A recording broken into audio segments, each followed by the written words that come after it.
The napkin hit Hollis square in the chest before it bounced down onto the cardboard. He did not look up. The man who threw it did not look back.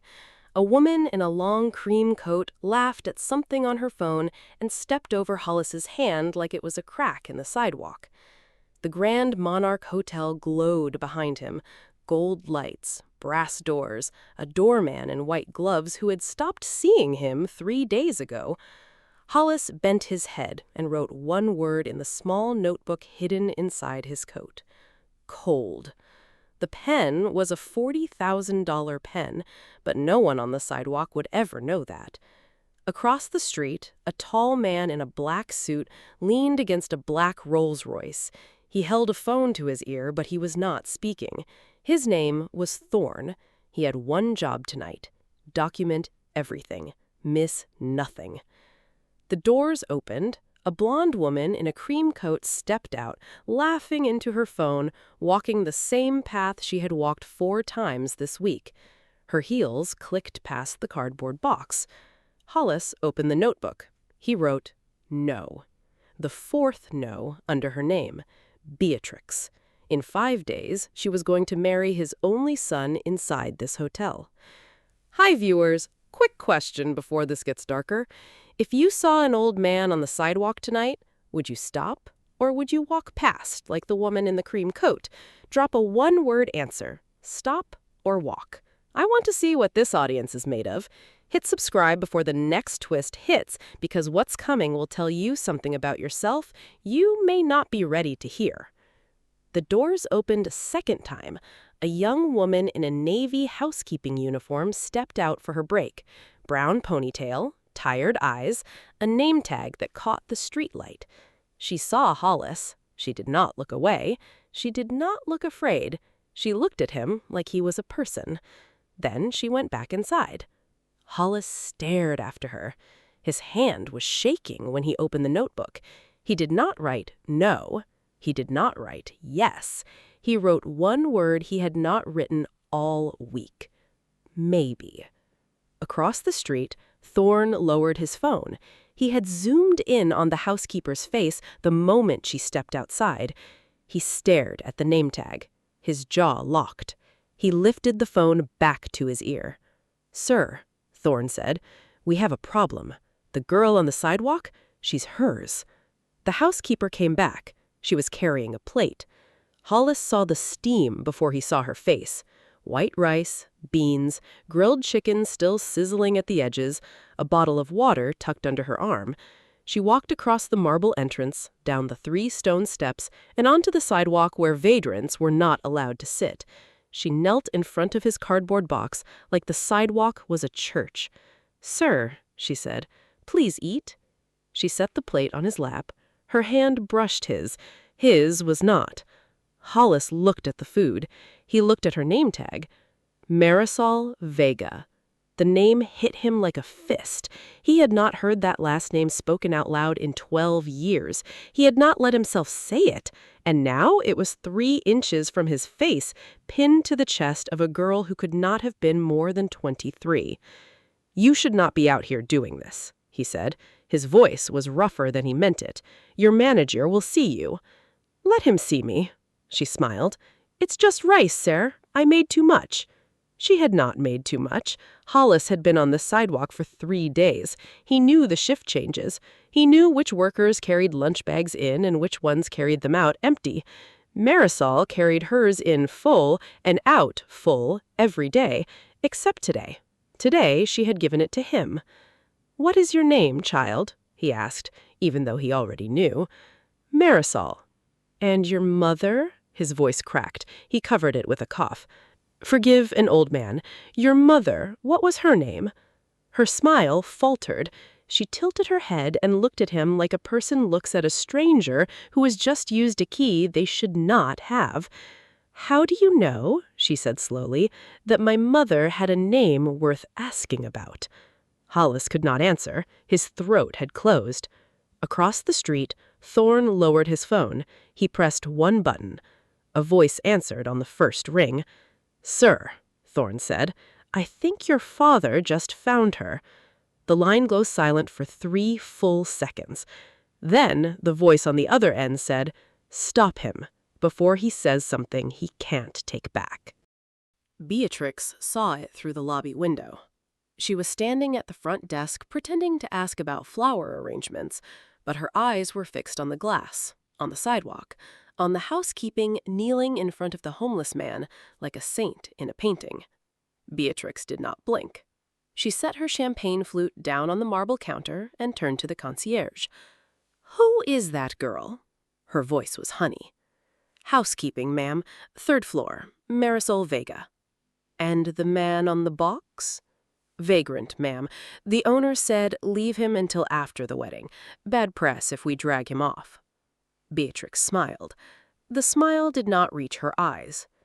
"Get me Mr. Pierce." 2 minutes later, the manager appeared. Pierce was a small man with a tight collar and a face that had spent 20 years learning to never disagree with money. Beatrix did not turn to him. She kept looking through the glass. "That housekeeping, feeding the homeless man. She is bothering me, Mr. Pierce, and I am paying you $140,000 to host my wedding here. Am I correct?" Pierce swallowed. "Yes, ma'am." "Then fix it." Pierce was on the sidewalk in 90 seconds.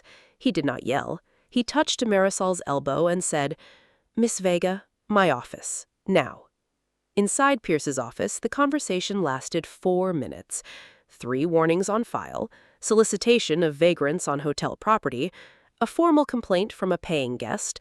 The bride had requested her removal personally, and the bride got what the bride requested. "I am sorry, Miss Vega." Pierce signed the slipstick without looking up. "Please return your uniform by Friday." Marisol did not cry. She did not argue. She did not beg.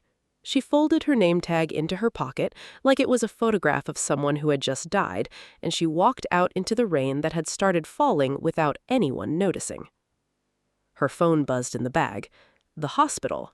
Her brother's surgery was scheduled for 7 in the morning. The bill was due tonight.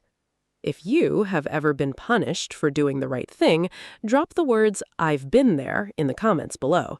This channel sees you. She walked past the cardboard box on the corner. The box was still there. The old man was not.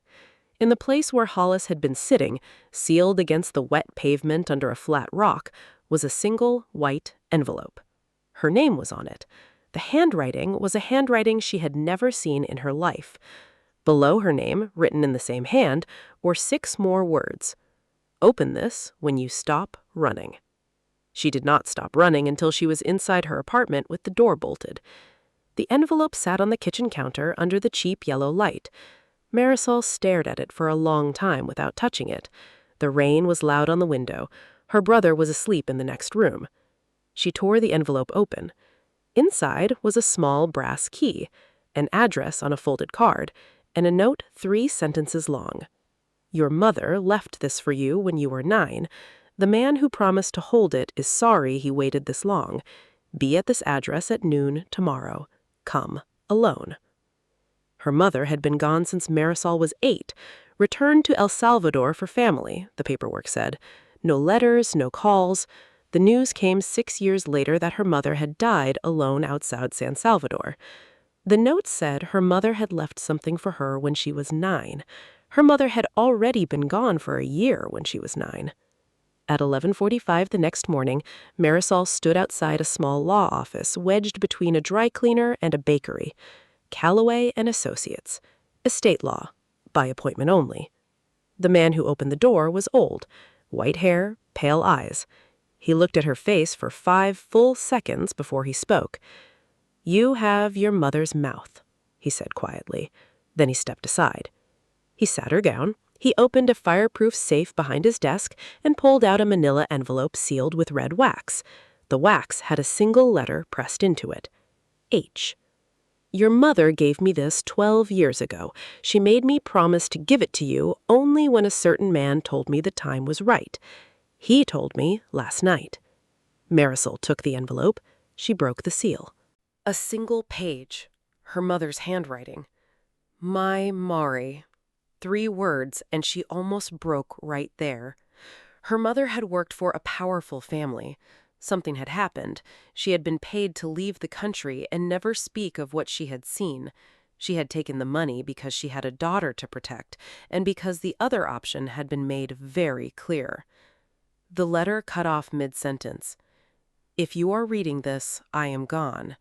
But there is one man in that family who is not like the others. His name is... A clean tear. The bottom half had been ripped away.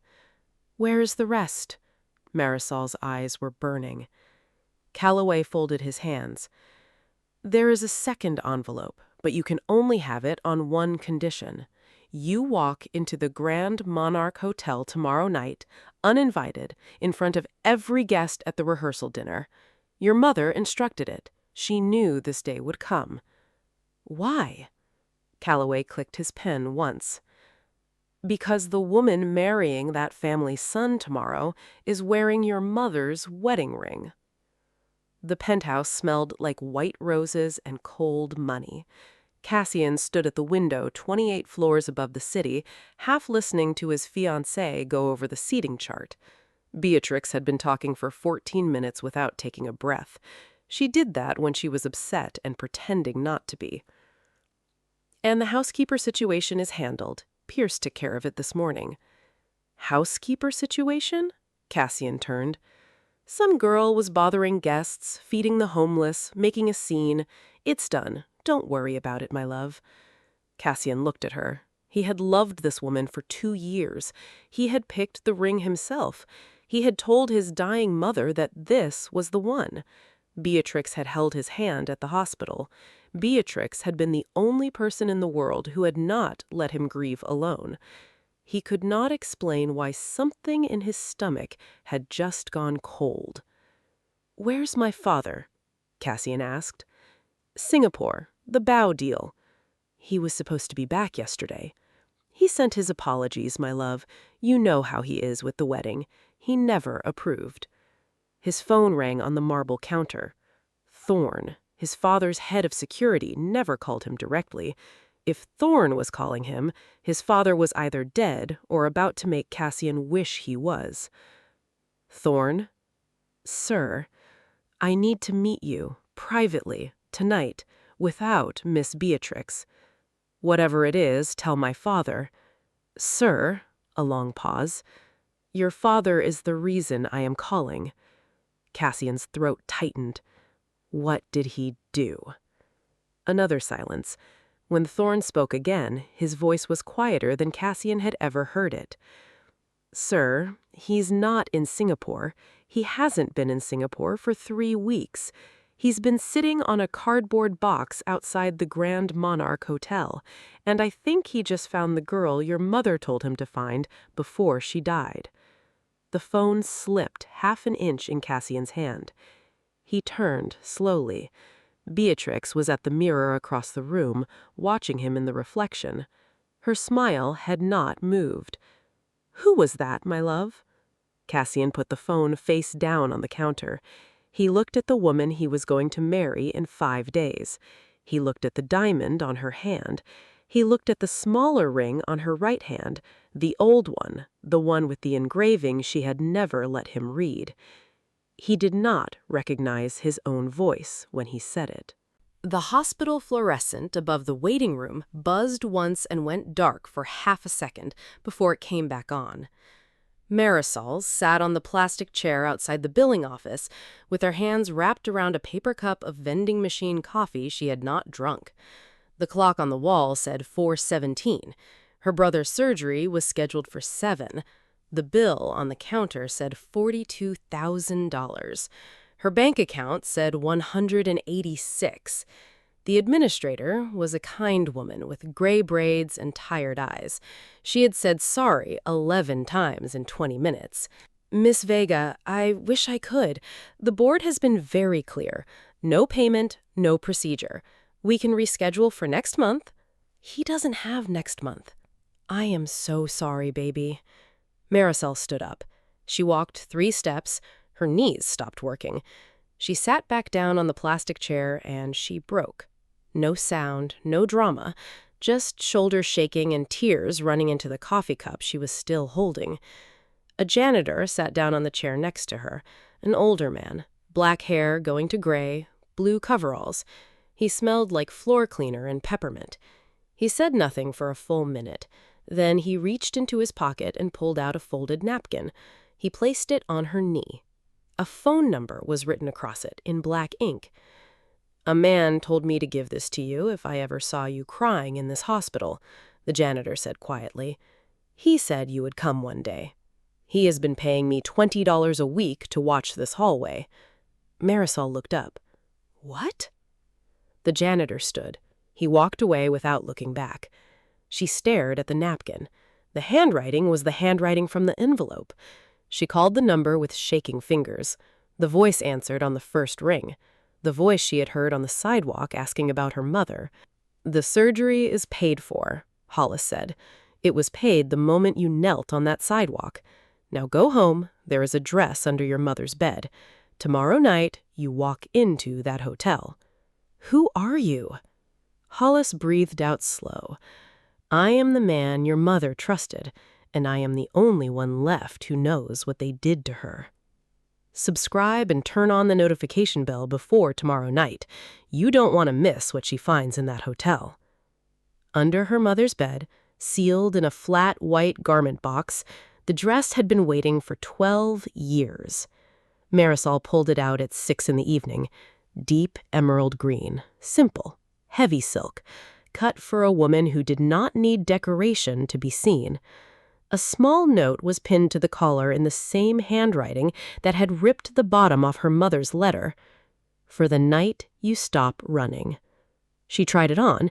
It fit her like it had been measured on her body the day before. She stood in front of the cracked mirror in her bedroom, and she did not recognize the woman looking back. The phone buzzed. The hospital. Her brother's surgery had been successful. He was awake. He was asking for her. Marisol closed her eyes. She let herself breathe for the first time in 3 days. Then she picked up the brass key and the second instruction card Calloway had given her, and she walked out of the apartment in the emerald dress. The Grand Monarch glowed at the end of the avenue. White lights strung across the awning, black cars lined up at the valet stand, 200 guests moving through the gold doors in evening wear. The rehearsal dinner had started 40 minutes ago. The doorman who had watched her get fired yesterday was on duty. He looked at her. He did not recognize her. He opened the door for her like she belonged. She stepped inside. The ballroom doors at the end of the long marble hallway were closed. 2 security men stood on either side. Behind those doors were 200 faces. Her former boss, her former co-workers, the bride who had fired her, the son of the family that paid her mother to disappear, and the old man on the cardboard box who was not on a cardboard box anymore. Marisol walked toward the doors. She did not stop. The ballroom doors swung open, and 200 heads turned at the same time. Cassian was halfway through his toast. His champagne glass froze in midair. The string quartet stopped on a half note. The waiters stopped pouring. Forks stopped moving. The whole room locked. Marisol stood in the doorway in the emerald dress. No one in the room had ever seen her before, except 7 people. Pierce, the manager, who had fired her, 3 housekeepers from the 3rd floor who blinked twice and looked down at their plates, Beatrix, the bride, whose champagne glass was now sitting on the table because her hand had stopped working, Thorne, who was standing against the back wall in a black suit with his hands folded in front of him, and one more. Hollis stood up from the head table. He was not on a cardboard box. He was not in a torn coat. He was clean-shaven. He wore a black tuxedo cut to his shoulders. He looked like the man 200 people in this room had built their lives around without ever questioning. He looked like himself. Cassian's glass slipped from his hand and hit the carpet without breaking. "Father!" Hollis did not look at his son. He looked at Marisol. Then he turned to the room. "Before my son marries this woman tomorrow, there is something every guest at this table needs to see." He raised one hand toward Marisol.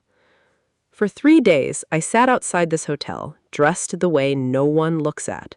I watched every woman in this room walk past me. 200 guests, 4 staff, 1 bride. He paused. Only one person stopped. The silence in the ballroom was the kind of silence that lives in places where someone has just died. Hollis turned to Beatrix. You walked past me 4 times. She kneeled once. That is the difference between a wife and a wedding. Beatrix opened her mouth. No sound came out. Cassian stood. He looked at his fiancée, he looked at his father, he looked at the housekeeper in the emerald dress, and for the first time in 2 years, his voice came out the way it did when he was a boy. Father, what did she do to her mother? Subscribe and turn on the bell. You do not want to miss what is in that second envelope. Hollis placed a black folder on the head table in front of his son. Open it, he said. Cassian did. The room watched, 200 guests holding 200 breaths. Inside the folder were photographs, documents, bank transfers, 12 years of paper. Cassian read the first page. He turned to the second. He turned to the third. By the 5th page, his hands had started to shake. Father. His voice had gone hollow. Is this real? It is real. Beatrix's family had paid Marisol's mother to disappear 12 years ago. A contract dispute Beatrix's father wanted buried, a witness who saw too much, a hotel maid who was offered a sum of money and a one-way ticket and a clear understanding of what would happen to her daughter if she said no. She had taken the money, she had taken the ticket, she had died alone in a small town outside San Salvador 6 years later, never seeing her child again. The ring on Beatrix's right hand, the old one, the one with the engraving she had never let Cassian read, Hollis pointed at it without looking at her. That belonged to her mother. They took it the day they put her on the plane. Beatrix's face had gone the color of paper. She tried to laugh. The laugh did not land. She stood up to leave. No one stopped her. She walked the length of the ballroom in front of 200 witnesses, and her heels were the only sound in the room. Hollis turned to Pierce. The manager was already standing. Miss Vega is rehired, effective tonight, Director of Guest Relations. Pierce nodded. He could not speak.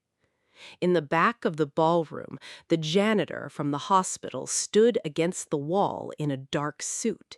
He had not been a janitor a week ago. He had not been a janitor in 12 years. He nodded once at Hollis. Hollis nodded back.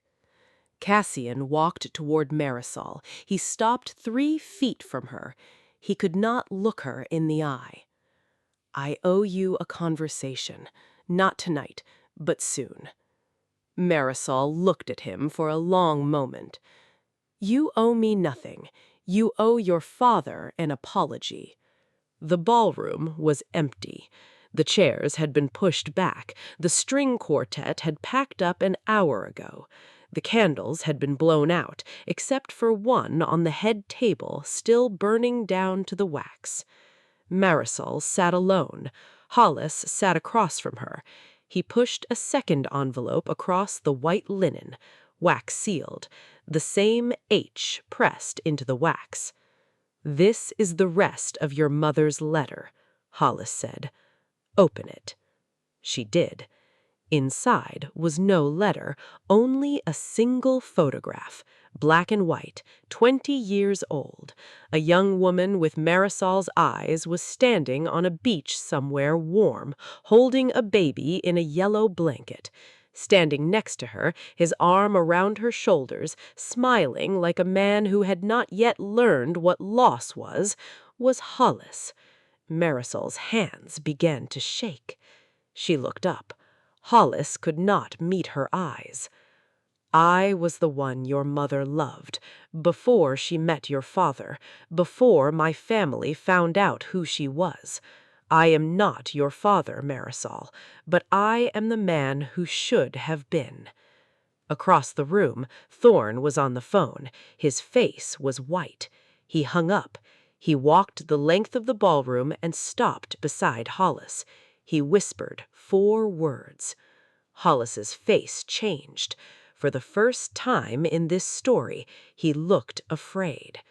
Thorne spoke loud enough for Marisol to hear. "Sir, your wife, she's awake." Marisol stared at him. "His wife? You said your wife died 12 years ago." Hollis did not answer. Part 2 dropped next on this channel. Subscribers get it first before anyone else. If you are not subscribing yet, drop a comment and tell me why. Should Marisol forgive Cassian or walk away? Should she trust the man who calls himself the one her mother loved? Tell me below. Your story might inspire someone else watching tonight.